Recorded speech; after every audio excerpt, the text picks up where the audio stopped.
اچھا ایک بہترین سوال ہے، یہ سن لیجیے، ٹائم تھوڑا ہے. کیا عورت جانور ذبح کر سکتے ہیں یا نہیں؟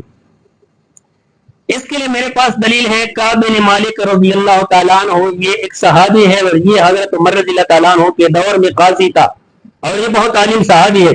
اور یہ حدیث موجود ہے بخاری میں بھی اور عمدۃ القاری میں بھی موجود ہے.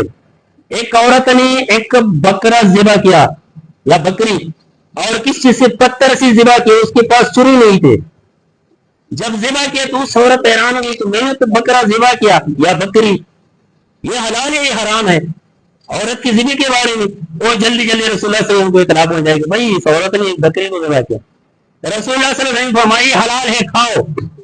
جب عورت سمجھدار ہو، اس کو پتا ہو کہ بھائی یہ شہرک کٹنا ہے، اور تکبیر کا پتا ہو کہ بسم اللہ اللہ اکبر، بے شک اگر مرد بھی موجود ہو پھر عورت ذبح کر سکتے ہیں. سمجھ آ گئی جی؟ کیونکہ عورت بھی دین کا حصہ ہے، گھر کا حصہ ہے.